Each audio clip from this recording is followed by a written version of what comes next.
Например, вот это там скорбящая женщина тоже такой.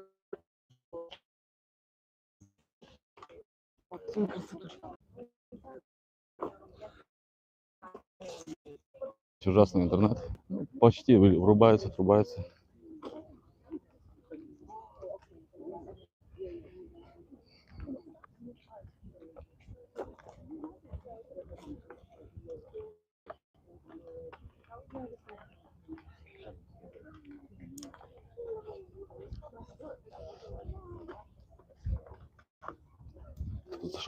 Кто-то зашел и вышел.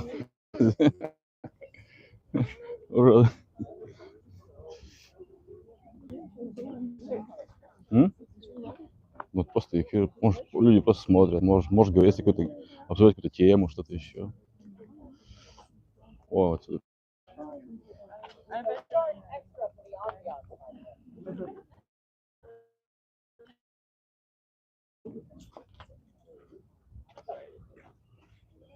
When you work in a cemetery, there are one of two things I always like to tell people. Number one, you very much enjoy puns, particularly cemetery puns. For example, for the longest time here at Greenwood Cemetery, we used to make our own honey, and we used to call it From the Sweet Hereafter. You'll also notice when you work in a cemetery that a lot of horrible things happen on Valentine's Day. This is no such exception. This monument behind me is the pilot's monument. So, number one, you think pilot, you assume it's a plane. But if you look at this monument, there's a lot of things to indicate that it very clearly isn't. Number one, you can see the wave motif towards the center. The column reaches up towards the heavens. The gentleman at the or the lady rather, at the very top has an anchor at her side. You'll notice a little bit further, two more anchors down on the base, in addition to a shipwreck being shown at the center. So not a plane, but this is the pilot's monument, which is dedicated to Thomas Freeborn, who was a pilot whose job it was to meet ships as they approached the land and guide them safely. But on Valentine's Day, 1846, was aboard a ship named John Minturn, just off of Sandy Hook, New Jersey. Everything happens in New Jersey. And a huge nor'easter hits and sinks the ship, as well as dozens of others. They were only 300 yards away from the shore when this happened. However, the rough waters made it impossible to arrive safely. Thomas dies in this mission, and he had been buried in New Jersey, but he was reinterred here. For those of you unfamiliar with that word, it's a polite way of saying they dug him up and they brought him here. And this monument was erected in his honor, but also to those of that exact profession, whose job it is to guide ships safely to shore. The sea-related imagery makes this that much clearer. Cemetery symbolism, either very clearly easy to read, like those waves, or a little bit difficult. For example, while you're wandering through our cemetery tonight, you might find some roses on some monuments. If the rose is cut in half or broken in half, that usually means it's a young girl who died way before she reached maturity. The idea of not blossoming to her full potential. And then in other cases, we literally show you a shipwreck. We like to keep it busy. But in any case, on the night that this particular disaster happened, of 51 passengers, only 13 survived. And according to one survivor, he described, one mother could be seen with her babe clasped to her breast, her hair streaming in the wind and her white face turned upward in prayer. Another rescuer described the event. At 11 o'clock at night, the storm still raging, and the went to pieces. The wailing shrieks that went up from the despairing ones, and at the sea, at last, catching them in its merciless embrace. The cold was intense, and when the bodies came ashore, many could be seen frozen as rigidly as statues. Quite a number of them, in fact, stuck to the beach in a sitting position. And thus we saw dead men sitting upright as they had been in life, as we drew them out of the waves. So this monument is in dedication to those who lost their lives that night, and those men and women of that profession who continue to guide safely to shore. And it overlooks the waters, keeping eye over the ships to this day.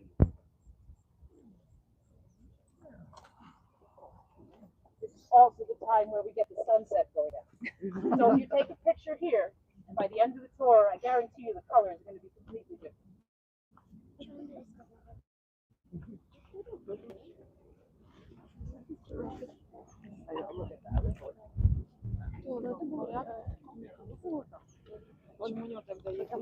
Потому что художники пилотам, которые встречают корабли, чтобы они добрались до воды.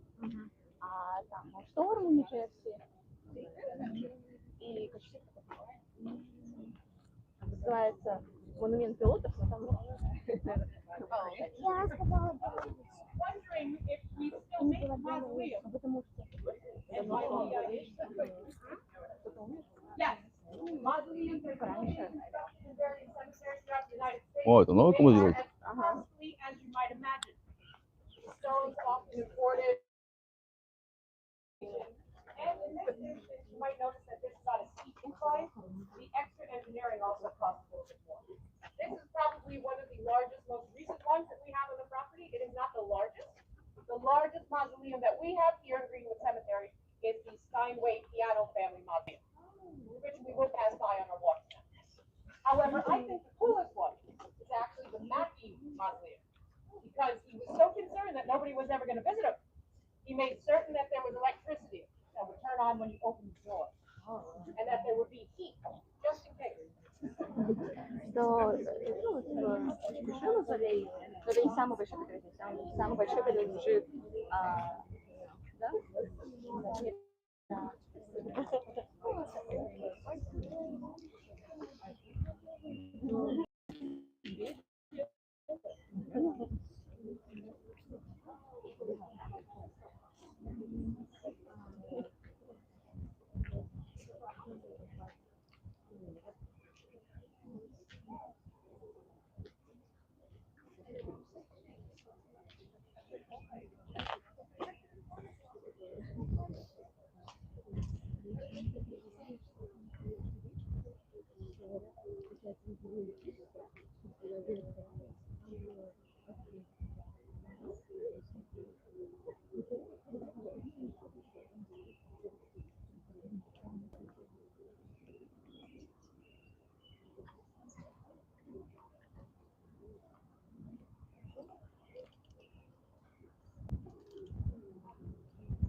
Было 20 человек. Так, если кому интересно, это кладбище Гринвуд, Нью-Йорк, Бруклин. Вечерняя прогулка.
It's a Greenwood Cemetery. Late night walking.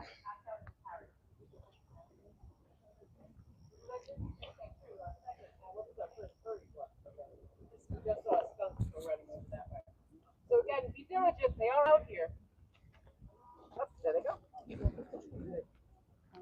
I love the way they move. I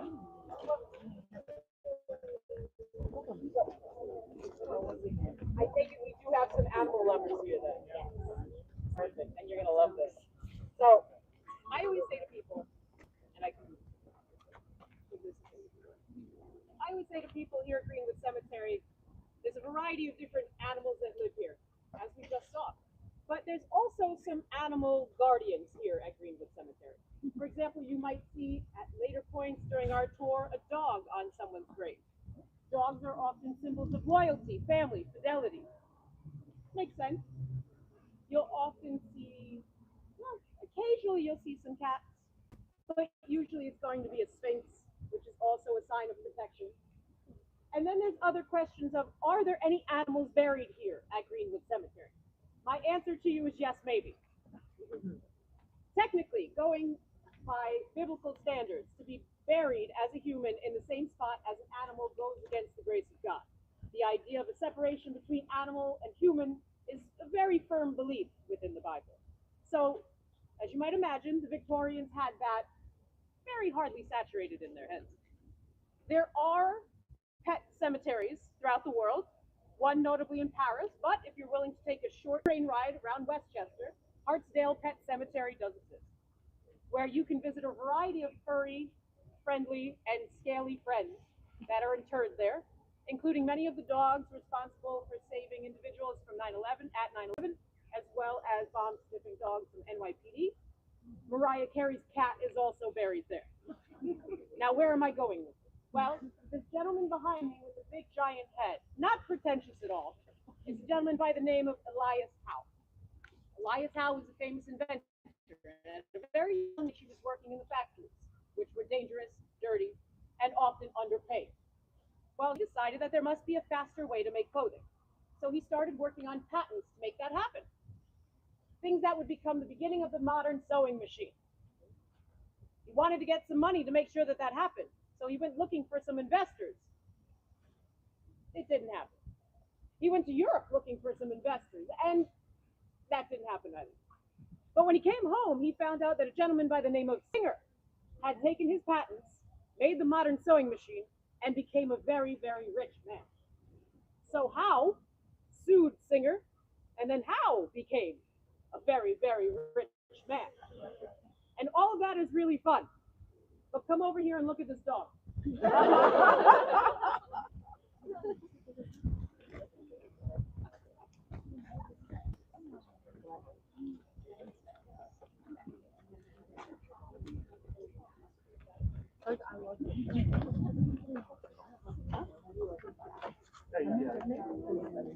Yeah, what's cool for it, but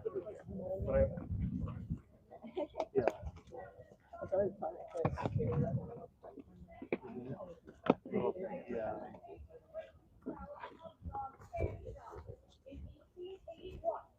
She held a pub funeral, complete with a pub-sized casket, lined in the finest satins and silks.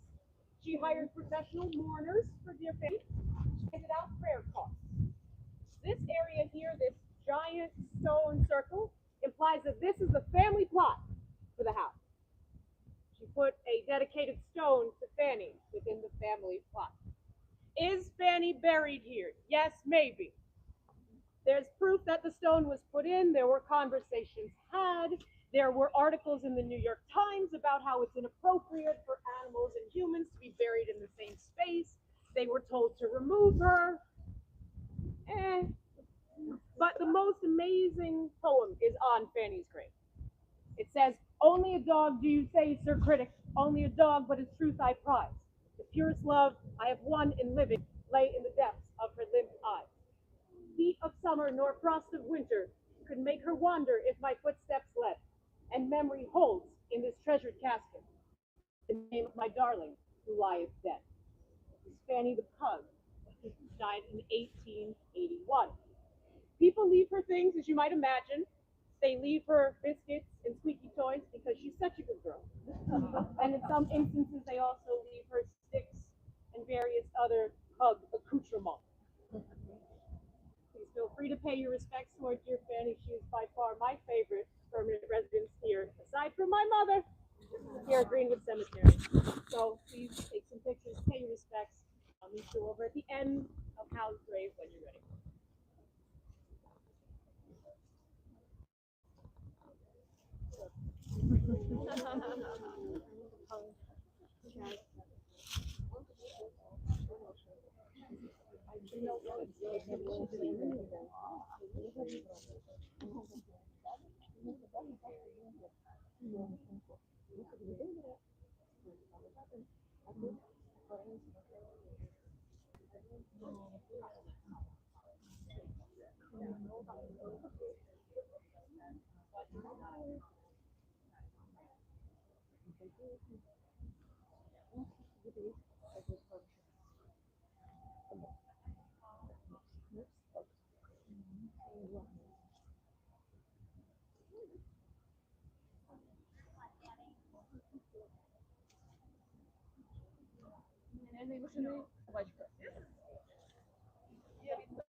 И было 20.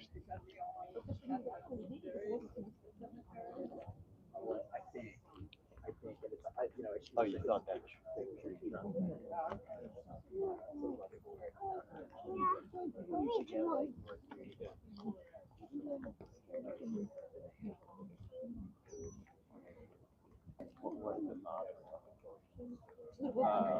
Oh yeah, they make like marble. Something like that. Я хочу.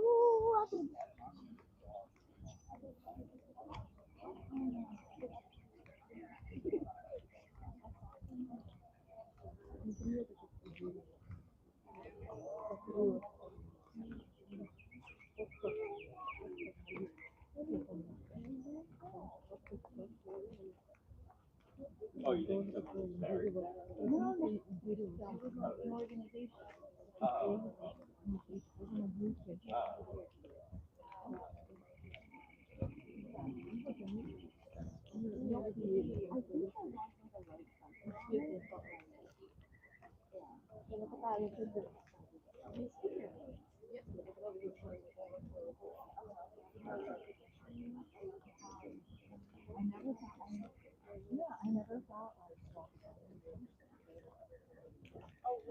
Are there?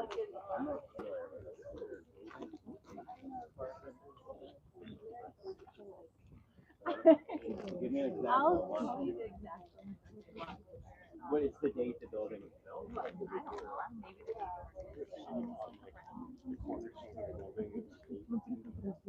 Okay, I'm sure I've seen it.